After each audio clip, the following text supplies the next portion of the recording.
Are continuing to follow the very latest, and we're going to go to Josh right now. Josh, you said that there is a silver lining, but that's going to be a few hours away. We still are dealing with very severe conditions right now. Yeah, right now what we're watching is a warm front has been sitting essentially right off of our coast, and we've been waiting for this to surge inland during the day today, and it's now starting. And as that's happening, we're getting wind reports now on thanks to WeatherFlow. They're sharing their information with us here at Storm Team 2, and we're getting wind reports out on the beaches in some areas upwards of 35 to 45 miles per hour as that warm front is surging in. That kind of wind will bring down trees and power lines, and we're starting to get the power outage reports coming in. A few already letting me know on social media that, hey, Josh, we're without power down on James Island, the lower Charleston County Sea Islands. We hear you. We know. Just stick with this. This is going to be a long duration event, and let's hopefully we can get that power restored, or the crews out there can get that power restored as soon as possible. Here's what's going on now. The moderate rain is still falling from Charleston up to Summerville to Monk's Corner down to Goose Creek, with heavy rain now surging inland toward Highway 17.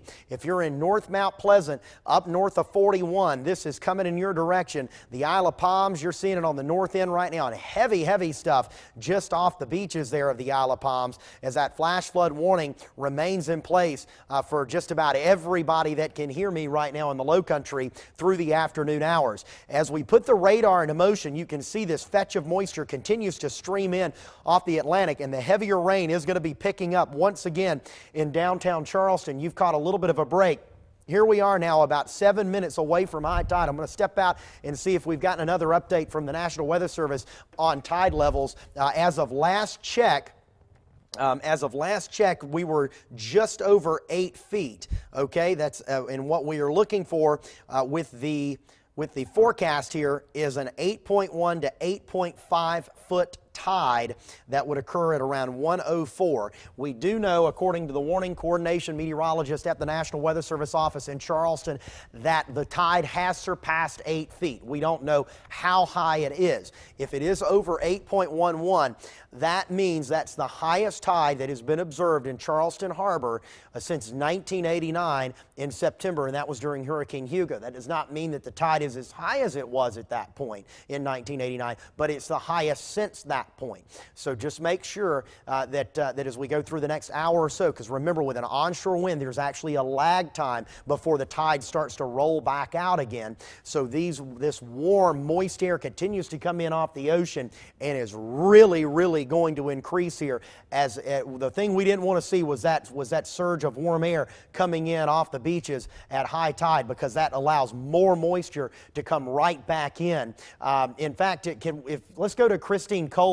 I just saw this behind you. Yeah. Can we get to Christine, please? Because this is what we're talking about, and that grows our concern too for both wind damage and the possibility of isolated tornadoes as this next batch moves in. Yeah, we can play a game of find the front here for you. It's right here. You can see that moving inland now, and you can feel the difference depending on where you're at, whether you're on the front side of that, if you're on the front side of that front, behind the front as it moves in, you can see we've got those warmer temperatures. It's a lot more humid out there. Behind that, it's a lot more cool. That's what we were all feeling this morning, and now we started to see that front move in. And as we are looking at this front, the biggest thing that's really going to do for us is increase our potential for possibly severe weather. Like we just said a few moments ago, we heard those thunder strikes here, the lightning strikes, and heard the thunder, and that is what's allowing for some of that convection to really heat up. We do need the warm air. It's not out of the question to get thunderstorms when you have the cooler air, but it's easier to get them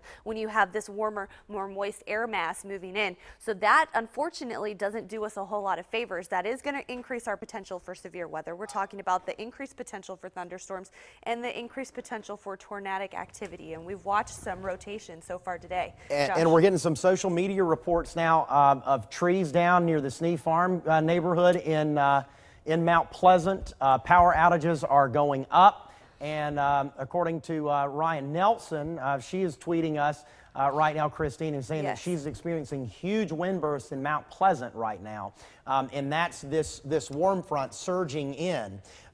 So there easily could be 30 to 40 mile per hour wind gusts, potentially higher, especially as this heavy rain moves in, because a lot of times what will happen is that we will see that heavy rain bring those stronger winds to the surface. So I think it's about time to take that high wind up a little bit, because it's going to be confined to the coast. So I think moderate now is a good call, but it's probably time to go ahead and do that. Yeah, absolutely. Like you said, we're getting social media reports, Ryan. Thank you for that report from you, as well as from several people out there of those wind gusts.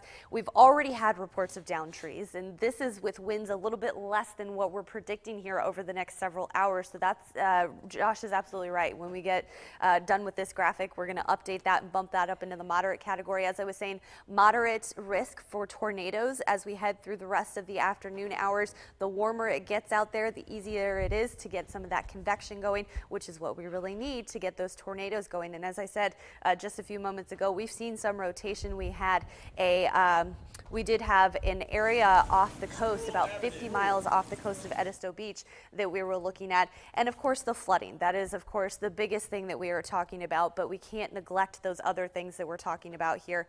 And Carolyn, I see that we're, I mean, this is downtown. This is at the market. It is flooded out there. At least it looks like the drainage is working.